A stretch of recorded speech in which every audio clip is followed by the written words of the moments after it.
ये कि प्रश्न निर्माण कैसे करें। प्रश्न निर्माण सीखने के लिए हमें किम सर्वनाम के स्त्रीलिंग और पुल्लिंग और नपुंसकलिंग तीनों रूपों को देखना होगा। तीनों रूपों को हम इस तरह से देख सकते हैं जिस तरह से ये किम सर्वनाम पुल्लिंग के रूप दिए हुए हैं। किम सर्वनाम के पुल्लिंग रूपों को सातों विभक्तियों के अनुसार इसको अच्छे से याद करना होगा। कह कऊ के, कम कऊ कान, केन काभ्याम कही, कस्मई काभ्याम केभ्य और कस्मात काभ्याम केभ्य, कस्य कयोः केशाम, कस्मिन कयोः केशु। ये इस तरह से रूप हैं, आपकी पुस्तक में भी आपको बड़ी आसानी से मिल जाते हैं जो व्याकरण की बुक होती है। और उसमें ये जिस तरह से ये पुल्लिंग के हैं और इसी तरह से स्त्रीलिंग के भी रूप होते हैं, तो स्त्रीलिंग के रूपों को भी हमें याद करना जरूरी होता है। इसके रूप इस तरह से चलते हैं, का के काह, काम के काह, कया काभ्याम काभि, और इस चतुर्थी विभक्ति में कस्यै काभ्याम काभ्य, कस्याः काभ्याम काभ्य, कस्याः कयोः कासाम और कस्याम कयोः कासु। ये इस तरह से स्त्रीलिंग के रूप हैं। और साथ ही हमें यह भी देखना होगा कि नपुंसक लिंग के रूप हम कैसे समझें। नपुंसक लिंग के रूप बड़ी आसानी से याद किए जा सकते हैं क्योंकि इसका प्रथमा द्वितीय विभक्ति दोनों लाइन्स एकदम सेम होती हैं, किम के कानी, किम के कानी। और जो तृतीय विभक्ति है यहाँ से सप्तमी विभक्ति तक के रूप जो हैं वो पुल्लिंग के जैसे ही चलते हैं।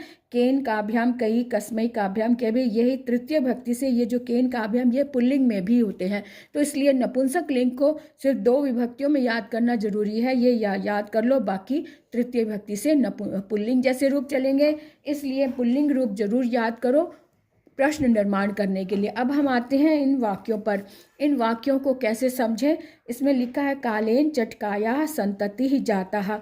कालेन यानी समय के अनुसार, चटकाया मैंने चिड़ियों का, है ना, ये स्त्रीलिंग है और एक वचन है, ये षष्ठी विभक्ति और स्त्री। पहले तो स्त्रीलिंग, चटकाया जो है स्त्रीलिंग है, इसलिए हम स्त्रीलिंग के रूपों में आएंगे। स्त्रीलिंग में षष्ठी विभक्ति में ये आ रहा है, षष्ठी विभक्ति है ना, इसके एक वचन में आ रहा है कस्याह। तो कस्याह हमने यहाँ से लिया क्योंकि ये एक वचन और षष्ठी विभक्ति और साथ में स्त्रीलिंग है, तो स्त्रीलिंग के रूपों को हमने लिया। और यहाँ पर लिखा हुआ है कालेन चटकाया संतति जाता, यानी कालेन ये चटकाया के स्थान पर हमने कस्याह लिख दिया। कालेन कस्याह संतति जाता।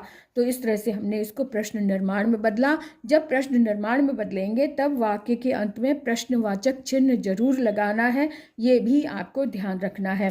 अब दूसरा वाक्य देखें, चटकाया नीडम भुवि अपतत, यानी चटकाया यानी चिड़ियों का घोंसला भुवि, भुवि मैंने भूमि पर गिर गया।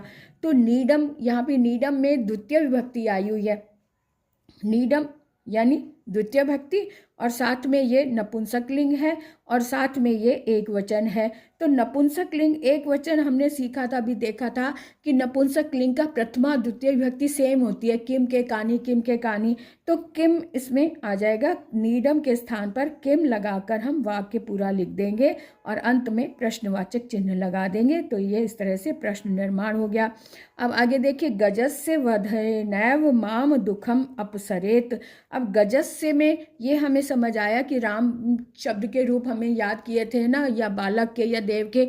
तो उसमें देखा था हमने कि ये अकारांत पुल्लिंग शब्द रूप है और गज भी अकारांत पुल्लिंग शब्द है। और अकारांत पुल्लिंग शब्द के अनुसार जो है रूप होते हैं वो षष्ठी विभक्ति का ये रूप है। षष्ठी विभक्ति में रामस्य होता है, बालकस्य होता है, देवस्य होता है।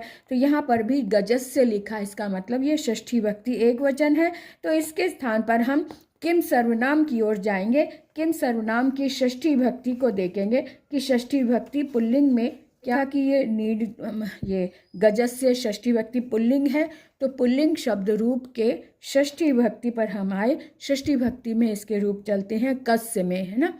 तो कस्य यानी कि षष्ठी विभक्ति एक वचन का ये रूप हो गया। षष्ठी विभक्ति एक वचन में कस्य आ रहा है, तो हम यहाँ पर भी गजस्य के स्थान पर कस्य लगा देंगे। तो हमारा ये वाक्य कंप्लीट हो गया, गजस्य वधे नैव मम दुखम अपसरेत, है ना। उसके बाद देखो यहाँ पर काष्ठकूटः चंचवा गजस्य नयने स्फोटिष्यति। तो यहाँ पे काष्ठकूट चंचवा, चंचवा का मतलब है चोंच से, और यहाँ पे तृतीय विभक्ति लगी हुई है ना, तृतीय विभक्ति। और साथ में हमें लग रहा है, दिख रहा है कि ये स्त्रीलिंग का तृतीय विभक्ति है।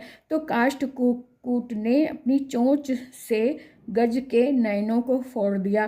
तो यहाँ पे चंचुआ में तृतीय व्यक्ति और स्त्रीलिंग है ना, और एक वचन है। तो स्त्रीलिंग के एक वचन की तरफ जाएंगे। स्त्रीलिंग के एक वचन में लाइन आ रही है कया, तो हम यहाँ पे कया लगा देंगे। यहाँ पर चंचुआ के स्थान पर कया लगाकर इस वाक्य को हमने प्रश्न में बदल दिया। काष्ठकूटाः कया गजस्य नयने स्फोटिष्यति। इस तरह से इसको भी हमने प्रश्न निर्माण में बदल दिया। तो उम्मीद है कि आपको अच्छे से समझ में आ गया कि प्रश्न निर्माण कैसे करते हैं। इसके लिए किन सर्वनाम के रूपों को याद करना बहुत ज़रूरी होता है। इसलिए आप आज से अभी से प्रश्न निर्माण के लिए किम सर्वनाम अच्छे से याद करें, पुल्लिंग, स्त्रीलिंग और नपुंसकलिंग।